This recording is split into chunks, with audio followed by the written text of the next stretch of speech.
SG treatment लॅडल याच्यात जायच्या आधी मी तुम्हाला थोडंसं लॅडल बद्दल आम्ही जे मॅन्युफॅक्चर करतो त्याच्या टाईप्स बद्दल मी थोडं एक्सप्लेनेशन देतो. आमचे तसे व्हर्टिकल्स भरपूर आहेत. फाउंड्री इक्विपमेंट म्हटलं की सॅट प्रिपरेशन ते फिडलिंग पर्यंत आपल्याकडे प्रोडक्ट रेंज आहे. सो आजच्या पॉइंटला पकडता आपण लॅडल बद्दल थोडंसं डिटेल मी तुम्हाला एक्सप्लेन करतो. लॅडल डेव्हलपमेंट ओव्हर द इयर्स म्हणजे आम्ही लॅडल मध्ये मॅन्युफॅक्चरिंग मध्ये कसं उतरलो ही थोडी एक हिस्ट्री मी ब्रीफ करतो. In recent years the ladle usage has increase so considering I standard. म्हणजे आता आम्ही जे ज्यावेळी लॅडलचे डिझाईन करायला चालू केलो त्यावेळी इंडियन स्टँडर्ड्स जे आहेत ते आम्ही फॉलो करून लॅडलचं डिझाईन केलं. याच्यामध्ये ऑब्व्हियसली पुढे जाऊन आम्हाला जो कस्टमरचा फीडबॅक आलेला आहे, आमचा स्वतःचा एक्सपिरियन्स आहे, हा सगळा कॅल्क्युलेट करून आम्ही लॅडलचे डिझाईनचे development throughout the years करत गेलेलो आहे. ह्याच्यामध्ये गिअरबॉक्स, आता जसं गिअरबॉक्स आहे it is the heart of the लॅडल.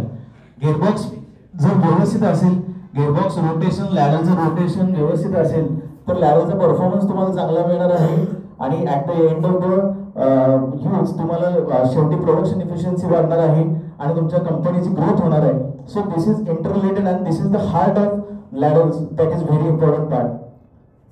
क्युपोला आणि क्युपोला युसेज ह्याबद्दल थोडं बोलायचं झालं तर आम्ही पहिल्यांदा ज्यावेळी कन्व्हेन्शनल फाउंड्रीज होत्या 30 इयर्स बॅक त्यावेळी आम्ही क्युपोला मॅन्युफॅक्चरिंग मध्ये होतो. त्यावेळी क्युपोला बनवल्यावर लोकांच्या फीडबॅक आणि एक्सपिरियन्स नंतर आपल्याला आम्ही लॅडल म्हणजे पोरिंग मध्ये तुम्ही का उतरत नाही असे ज्यावेळी आम्हाला सजेशन्स आलेले होते त्यावेळी आम्ही पोरिंग लॅडल्स तयार करायला चालू केले. So this is the about cupola. मग त्यावेळी क्युपोलाचा युसेज सुद्धा लिमिटेड असायचा. क्युपोलाच्या युसेज मध्ये कमी असल्यामुळे लॅडलची डिझाईन सुद्धा त्या पद्धतीने असायचे. आणि around 30 years back foundries producing 10 to 15 ton metal per week was considered the good foundries. त्यावेळी तशा फाउंड्रीज गुड म्हटलं जायचं. पण आजची केस वेगळी आहे. आज प्रोडक्शन भरपूर झालेलं आहे. 100 ते 1000 टनापर्यंत पर मंथ आपण प्रोडक्शन करणारे फाउंड्रीज आहेत. सो आम्हाला लॅडलचं डिझाईन त्या पद्धतीने करावं लागतं. आज लॅडलची कपॅसिटी इन हाऊस आमची आहे 100 kg to 30 tons. 100 kg हँडशँक लॅडल, आमचे 100 kg गिअरबॉक्स ऑपरेटेड लॅडल सुद्धा आहेत आणि up to 30 ton gearbox operated ladle आज आपण मार्केटमध्ये सप्लाय करतो. आमच्याकडे डिझाईन्स आहेत. इन्स्पेक्शन्स हा एक व्हेरी इम्पॉर्टंट रोल आहे लॅडलचं फिनिशिंग करताना किंवा लॅडल कम्प्लीट करताना. सो अबाउट 3 टन्स आम्ही युटी टेस्ट रॉ मटेरियलची आणि वेल्डिंगसाठीची डीपी टेस्ट तर कंपल्सरी फॉलो करतोच. पण गिव्हन केसेसमध्ये कस्टमरची स्पेशल रिक्वेस्ट असेल तर बिलो 3 टन सुद्धा आम्ही ह्या टेस्ट फॉलो करतो. लोकांना त्याचे रिपोर्ट सबमिट करतो. लोक त्या पद्धतीनं त्याचा यूज करतात आणि ते फील की बाबा लॅडलची आपल्याला क्वालिटी मेंटेन करण्यासाठी ज्या गोष्टीच्या आहेत त्या आपल्याला मिळत आहेत. So this is again a facility that we offer. ह्या सर्व गोष्टी कन्सिडर करता आम्ही मगाशी जसं सांगितलं मार्केटमध्ये आमचे जवळजवळ 3000 प्लस लॅडल आज मार्केटमध्ये सॅटिस्फाईड कस्टमर यूज करतात. So we are happy to say that. Types of ladles, आज लॅडल्सचे टाइप्स बरेच आहेत. म्हणजे युज्युअल किंवा जे डिसाईड 30 kg पासून 150 kg पर्यंत आपण हँडशँक लॅडल सप्लाय करतो. ह्याच्यात कव्हर दिसतंय. ह्या कव्हर बरोबर आम्ही याला टी स्पाउट देतो. पोरिंगसाठी पण यूज केला जातो. आहे तो पोरिंगचा खास करून पोरिंगसाठी स्पेशली लॅडल आहे. आजकाल फिल्टर लॅडलची सुद्धा रिक्वायरमेंट आलेली आहे. फिल्टर लॅडलमध्ये आपल्याला ऑटो पोरिंग असेंब्ली आहे ती सध्या आपण डेव्हलप करत गेलेलो आहे. ह्याचं जे डिझाईन आहे पोरिंग हँडल पासून पोरिंग मेकॅनिझम जो आहे, पूर्वी ज्यावेळी आपण पहिला बॉटम पोरिंग बनवले त्यावेळी लिव्हर टाईप असेंब्ली असायची. तर त्याला त्याचे स्पेअर्स मेंटेन करणं किंवा त्याचा जो डिझाईन आहे तो थोडा क्रिटिकल होता. लोकांना ते हेवी जायचं आणि त्याचे स्पेअर पार्ट्स थोडे कॉस्टली असायचे. आता आम्ही रॅक अँड पिनियन हे डेव्हलप केलेलं आहे डिझाईन. हे इझी टू मेंटेन आहे, इझी टू पोरिंग आहे आणि ह्याच्यात चांगली गोष्ट अशी की इमिजिएट पोरिंग होतं. एक जे लॅडल आहे ते ड्रम टाईप आहे. ड्रम टाईपमध्ये आपण ट्रीटमेंटसाठी परत पोरिंगसाठी वापरतो. त्याच्यानंतर हे लॅडल जे आहे ते इथं फिल्टर दिसते पण ह्याच्यामध्ये ह्याला आम्ही स्पेशल पर्पज लॅडल म्हटलेलं आहे. म्हणजे काही ठिकाणी डिझाईन कस्टमरच्या रिक्वायरमेंट प्रमाणे केलं जातं. परत आता हा लॅडल पर्टिक्युलरली ऑटोपूरला आहे. कोल्हापुरातल्या वेल नोन ज्या फाउंड्रीज आहेत त्यांना आम्ही हे लॅडल सप्लाय करतो. So this is the one of the ladle. आज जो टॉपिक आहे एजी ट्रीटमेंट लॅडलचा ते थोडेसे टाईप इथून चालू होत आहेत. ह्या लॅडलमध्ये आपण ओपन ड्रॉप ट्रीटमेंट लॅडल करतो. So this is open top. त्यानंतर जे क्लोज स्टंडिश आहे हे एक टंडिश कव्हरचं लॅडल आहे. त्यानंतर आजकाल ट्रीटमेंट कम पोरिंग लॅडलची रिक्वायरमेंट आलेली आहे. सो आपण ट्रीटमेंट कम पोरिंग लॅडल सुद्धा आता सप्लाय करत आहोत. आणि आता काही काही फाउंड्री कोल्हापुरातल्या, मला माहित नाही इथं ते असतील लोक आज जे हे लॅडल वापरतात. कोल्ड वायर ट्रीटमेंट लॅडल जे आहे ते चेंबरमध्ये जाऊन हीट होऊन त्याच्यात कोल्ड वायर ट्रीटमेंट केली जाते. ह्या पद्धतीचं एक लॅडल आपण आता डिझाईन केलेलं आहे. ह्याला असं आहे की याला चेंबरमध्ये जाण्यासाठी आपल्याला आर्म लागतो. सो लॅडल ज्यावेळी चेंबरमध्ये जातं त्यावेळी ह्या आर्मचं अडचण येऊ नये म्हणून आपण ह्याला डिटॅचेबल सिस्टीम केलेली आहे. ही सिस्टीम डिटॅचेबल असल्यामुळे लॅडल चेंबरमध्ये जाऊन लॅडल ची ट्रीटमेंट झाल्यावर लॅडलला परत चेंबरमधून बाहेर काढताना हे आर्म आपण टाकून हे परत आपण बाहेर काढू शकतो. So these are the types of ladles which are under our basket. ह्याच्या पुढे आपल्याकडे अजून 2 डिझाईन आहेत. हा एक लॅडल आहे, हा परत स्पेशल पर्पज लॅडल आहे.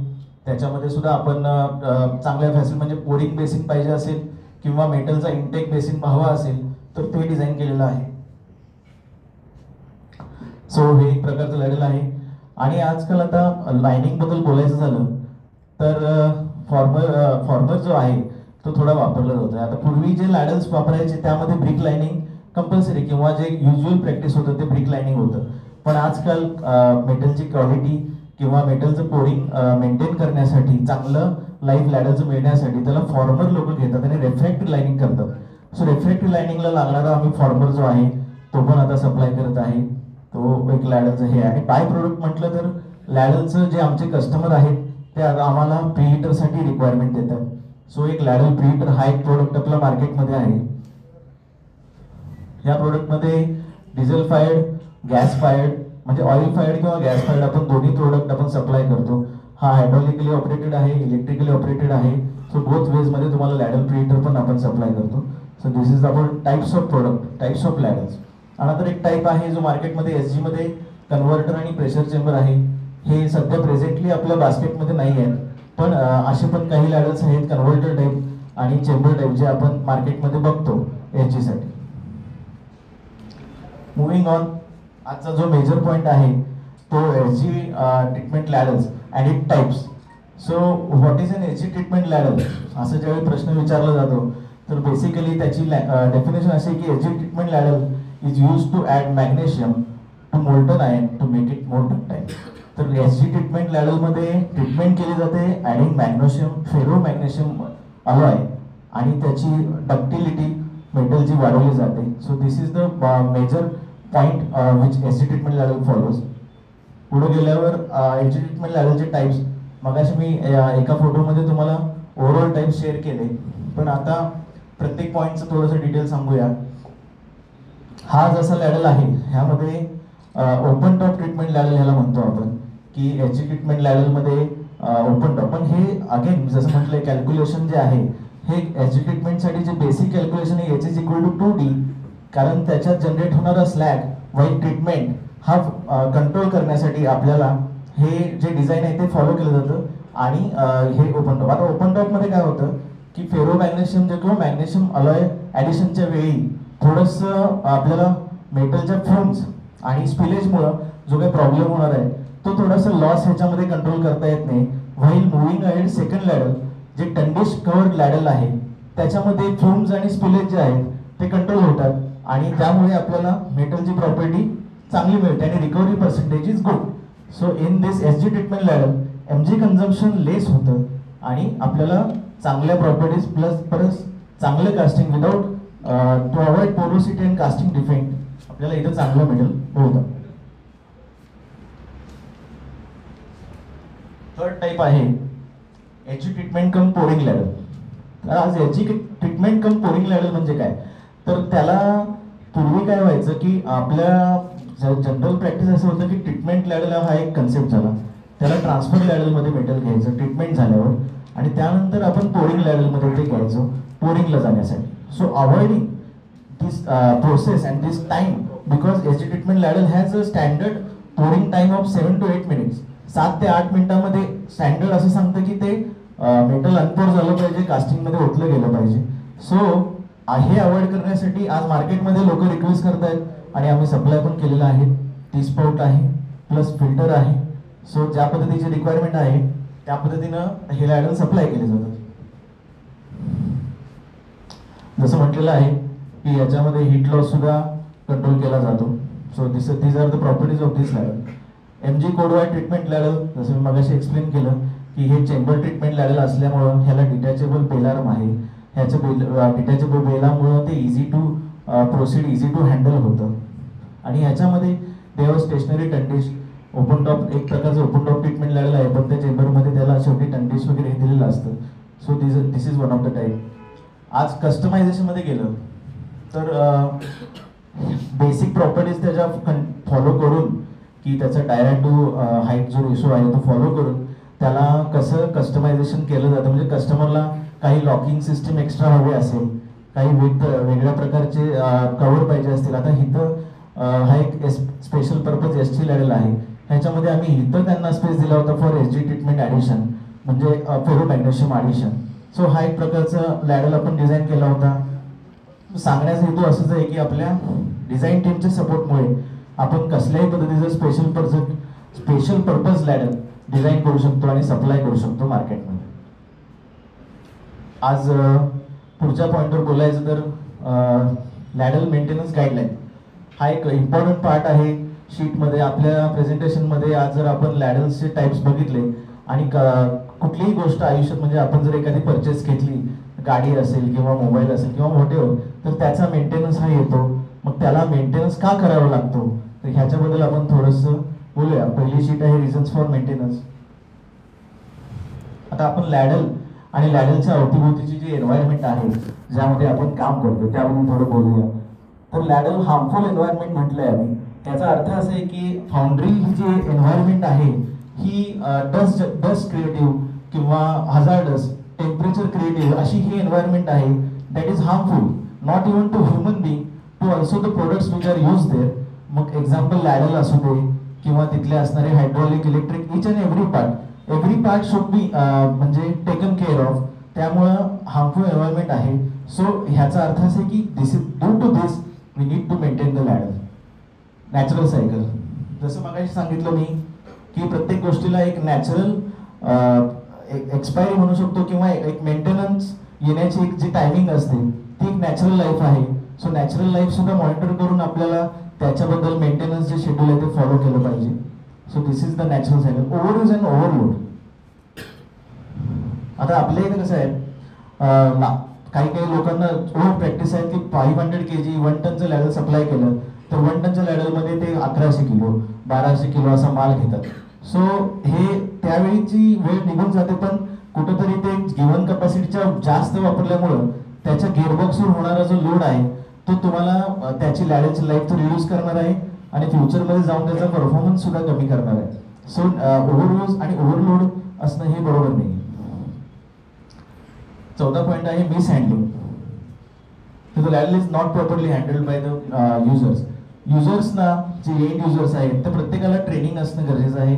ते स्किल्ड असले पाहिजेत किंवा ते एक्सपिरियन्स्ड असले पाहिजेत किंवा त्यांना मॉनिटर करणारी जी टीम आहे ती स्ट्रॉंग असली पाहिजे जेणेकरून लॅडलचा यूज व्यवस्थित झाला पाहिजे शॉपमध्ये.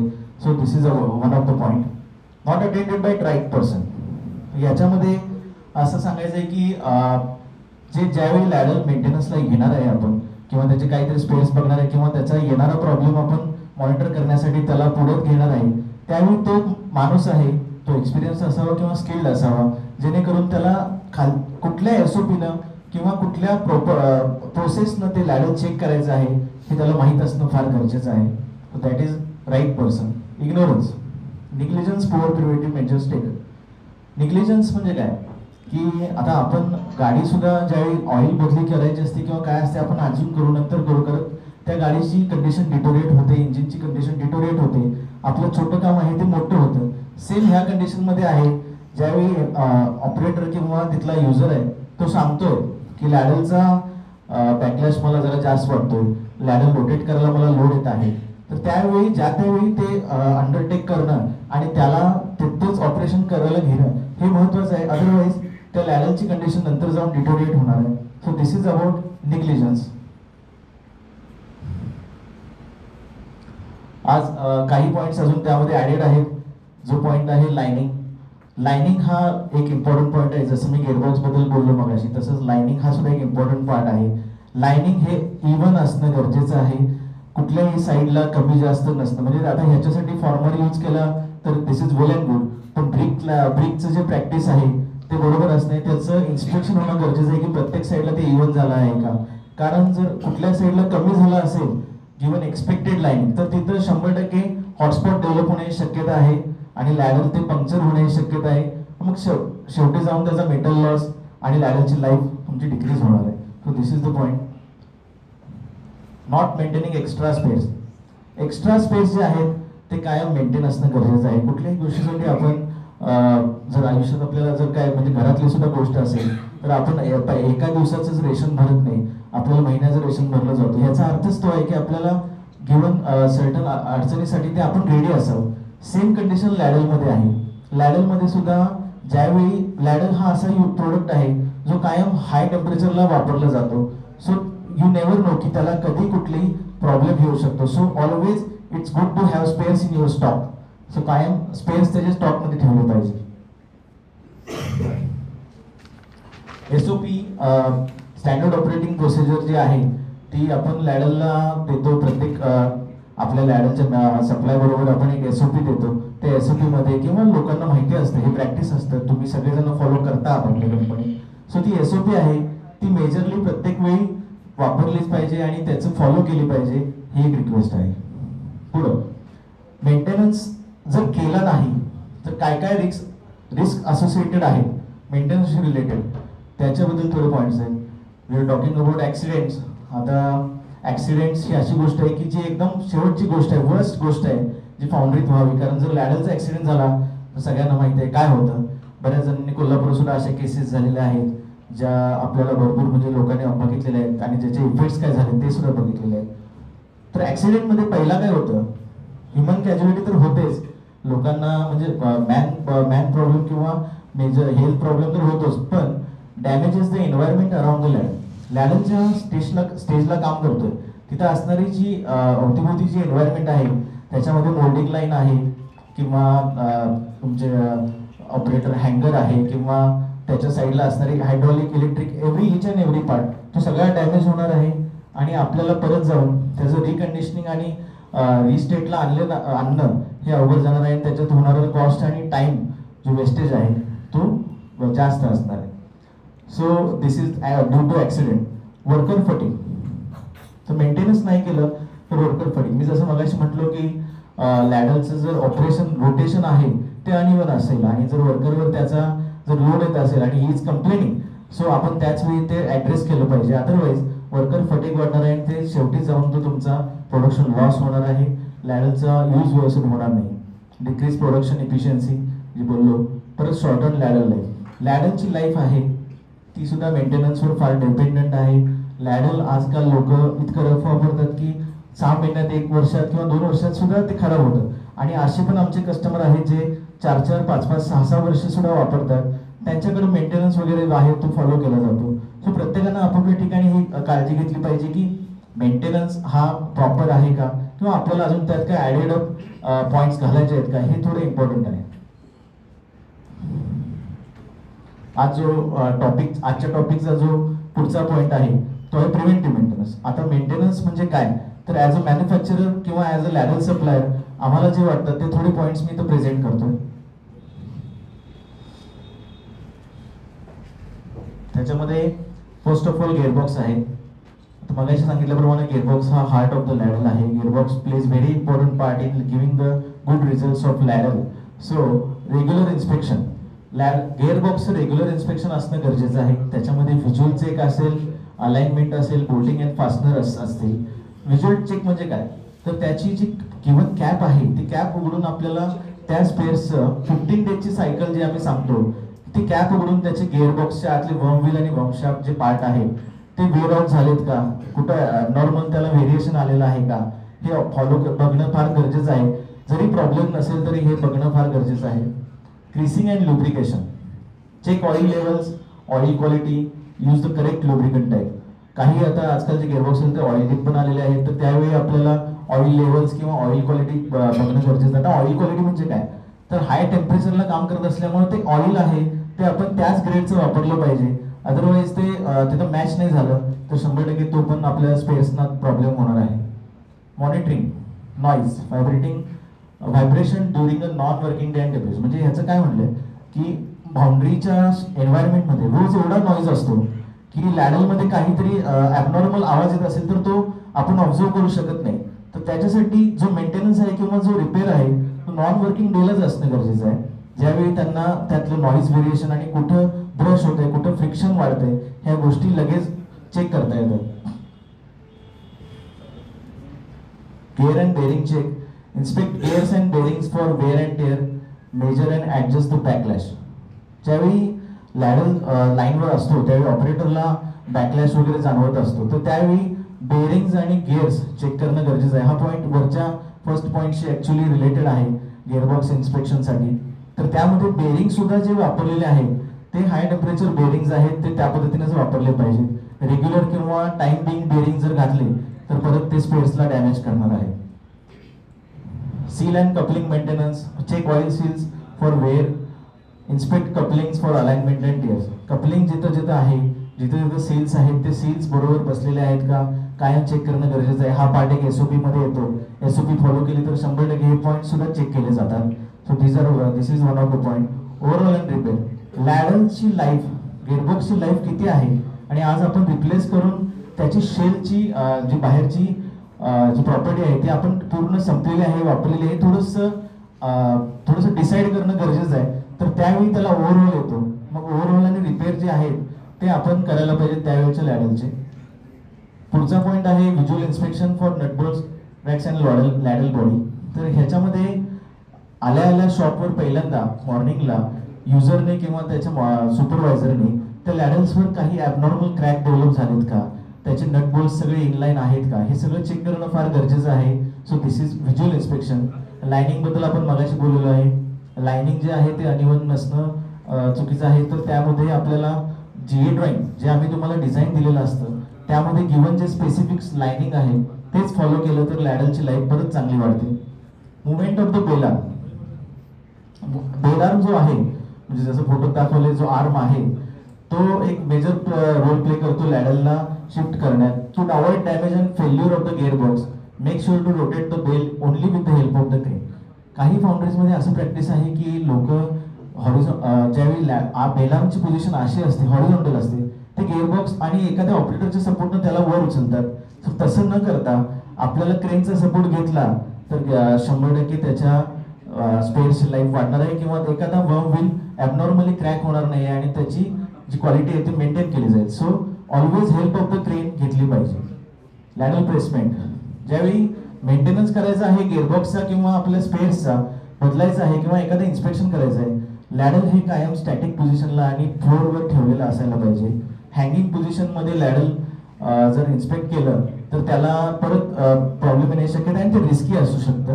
त्यामुळे प्रत्येक लॉक लावल्यावरच लॅडलचं इन्स्पेक्शन किंवा मेंटेनन्सला घ्यावं लागेल. हे काही असे केसेस मी इथे दाखवलेले आहेत प्रेझेंट केलेले आहेत. हे आता काही आमचे कॉर्पोरेट कस्टमर्स आहेत मी काही नाव सांगत नाही पण अशी काही कस्टमर्स आहेत आपले वेल नोन इंडियामधले जे आमच्याकडे ओव्हरहॉलिंगला स्पेअर्सला आमच्याकडे पाठवतात स्वतः करत नाहीत. कारण आमची जी डिझाईन टीम आहे तर आम्ही आमच्या SOP प्रमाणे त्याला काही पहिल्यापासून पूर्ण स्पेअर काय बदलायचा आहे तो फॉलो करूनच आम्ही त्याला कम्प्लीट करतो. आम्ही त्याच्यात कुठलंच एखादा सुद्धा पॉईंट आम्ही त्याच्यात ठेवत नाही. So that's why some of the customers send us the ladle. Trunnion shaft. लॅडलच्या दोन्ही साईडला ड्रिव्हन आणि नॉन ड्रिव्हन साईडला असणारे टुनियन शाफ्ट्स आहेत ते डॅमेज झालेत का त्यांना कुठं अबनॉर्मल क्रॅक झालेत का हे सगळं बघणं गरजेचं आहे. हे फार गोष्टी ह्या लॅडलमध्ये व्हिज्युअल आणि एक्सपिरियन्स म्हणून आपण मेंटेनन्सला जाणं गरजेचं आहे. सो लॅडल हा एक असा पॉईंट आहे. Hook inspection. Inspect hook. हुकला सुद्धा काही ॲबनॉर्मल डॅमेज झालेलं आहे कुठं ट्रान्सफर करताना ते थडकलेलं आहे कुठं क्रॅक डेव्हलप झालेला आहे का तर ते सुद्धा ऑब्झर्व करणं गरजेचं आहे. हुकची लाईफ जास्त असते पण हुककडे लोक बघत नाहीत पण बघणं ते सुद्धा ऑब्झर्व करणे is one of the points. Centre of gravity. तर CG जसं मगाशी सांगितलं मी लॅडलचं डिझाईन करताना H=2D SG ट्रीटमेंटसाठी आपण फॉलो करतो फॉर्म्युला तसं CG हा एक असा फॉर्म्युला आहे जो आम्ही लॅडल डिझाईन करताना फॉलो करतो. CG हे कसं काढला जातो तर लॅडलचं लायनिंग आणि त्याच्यामध्ये आपण जेवढं मेटल घेणार आहे ह्या पद्धतीनं लॅडलचा CG सिलेक्ट केला जातो. आणि त्याच्या पद्धतीनं त्याची टोनियन आणि हुक डिझाईन केली जाते. सो लॅडलचं रोटेशन जे आहे ते स्मूथ होतं. So CG is also very important part in the ladle. Take approval. आता इथं काय म्हटलंय की लॅडलच्या मध्ये आपल्याला जर काही मॉडिफिकेशन करायचं असेल इन हाऊस किंवा आमच्या हेल्प बरोबर, तर सप्लायर आणि मॅन्युफॅक्चरर बरोबर तुम्ही डिस्कशन करणं किंवा आमचं अप्रूव्हल घेणं गरजेचं आहे, ज्यामध्ये आपल्याला आम्ही टेक्निकल सपोर्ट करू शकतो. आणि जो वरचा पॉईंट आहे सीजी डिस्टर्ब न करता लॅडलमध्ये आपल्याला मॉडिफिकेशन करता येतं. So this is one of the points. पुढे आहे सेफ्टी लॉक्स. प्रत्येक वेळेला लॅडल पॉईंट ए टू पॉईंट बी जाताना प्रत्येक लॉक जे आहे ते इन प्लेस असायला हवं. लॉक चेक लावलेले आहेत का नाही, कारण एक लॉक चालतं हाताने धरले असं नाही होत, त्याला लॉक हे इन प्लेसच असायला पाहिजे. आणि शेवटचे 2 पॉईंट्स आहेत ते रेकॉर्ड किपिंग, इन्स्पेक्शन लॉग आणि मॅन्युअल कॉपी. तर मॅन्युअल बद्दल सांगायचं झालं तर आम्ही लॅडल ज्यावेळी सप्लाय करतो त्यावेळी सॉफ्ट आणि हार्ड कॉपी मॅन्युअलची सप्लाय केली जाते, ज्याच्यामध्ये त्याच्यात जो आपण गेअरबॉक्स फिट केलेला आहे त्याच्यासाठी लागणारे त्याचा एक्सप्लोडेड व्ह्यू दिला जातो आणि त्याचं नंबरिंग आणि नेमिंग केलेलं आहे त्या शीटमध्ये. त्या शीटमध्ये आपण इझिली SOP फॉलो करू शकता, त्याचा मेंटेनन्स करू शकता. आणि एखादा स्पेअर्स हवा असेल तर त्या मॅन्युअलमध्ये त्या स्पेअर्स नाव दिलेलं आहे, ज्याकडून तुम्ही आम्हाला इझिली ऑर्डर करू शकता. आणि आमच्याकडे एक स्टॉक असल्यामुळे आपल्याला ते स्पेअर्स मिळून जातील. रेकॉर्ड किपिंग जर आहे तर ते फार इम्पॉर्टंट आहे. छोट्या फाउंड्रीजमध्ये, स्मॉल स्केल फाउंड्रीजमध्ये हे मेंटेन केलं जात नाही, पण थोडं मेंटेन करणं गरजेचं आहे. कारण लॅडल कधी शॉपमध्ये आलेला आहे, पहिली हीट कधी घेतलेली आहे, परत लॅडलचा स्पेअर कधी बदललेला आहे, कुठला स्पेअर बदललेला आहे, कशामुळे बदललेला आहे, हे थोडंसं लॉग असणं गरजेचं आहे. कारण ज्यावेळी नेक्स्ट शेड्यूलला ज्यावेळी मेंटेनन्स येईल त्यावेळी त्या लॅडलला आपल्याला काय काम करायचं आहे आणि जुन्या वेळी मागच्या वेळी काय प्रॉब्लेम झाला होता आणि पुढच्या वेळी आपल्याला काय कंट्रोल करायचं आहे हे क्लिअर होतं रेकॉर्ड किपिंग मधून. So these are the preventive maintenance points which we wanted to include here. So I think बऱ्यापैकी मी आज लॅडलचे types, maintenance points, preventive measures आणि मेंटेनन्स न झाल्यामुळे काय होते हे कव्हर केलेलं आहे. सो आज मी इथं आता सगळ्यांना थँक्यू म्हणतो. आज तुम्ही मला वेळ दिला आणि आमच्या केल्सनच्या बद्दल थोडं ब्रीफ ऐकून घेतलं, पेशन्स दाखवले आणि मी तुम्हाला याची ट्रीटमेंट लॅडलबद्दल बोलू शकलो. So thank you so much. This was my first presentation in Kelsons group. So I am trying my best to make your all attention. आणि फ्युचरमध्ये मला सुद्धा असा सपोर्ट मिळेल तुमच्या सगळ्यांचा हे मी अपेक्षा करतो. आणि आज एक जाता जाता टोकन म्हणून आम्ही किचन थोडे आणलेले आहे, सगळ्यांनी कलेक्ट करा. असं एक किचन आहे जो खास या इव्हेंटसाठी आम्ही डेव्हलप केलेला आहे. सो मेमरी ऑफ टोकन म्हणून प्लीज सगळ्यांनी कलेक्ट करा with catalogue. So thank you so much. आणि अगेन संदीप सरांनी थँक्यू, त्यांनी सपोर्ट केला आणि त्यांच्याकडे बघून आज आम्ही मोटिवेट झालेलो आहे आणि प्रेझेंट केलेलो आहे. So thank you Sandeep sir, thank you.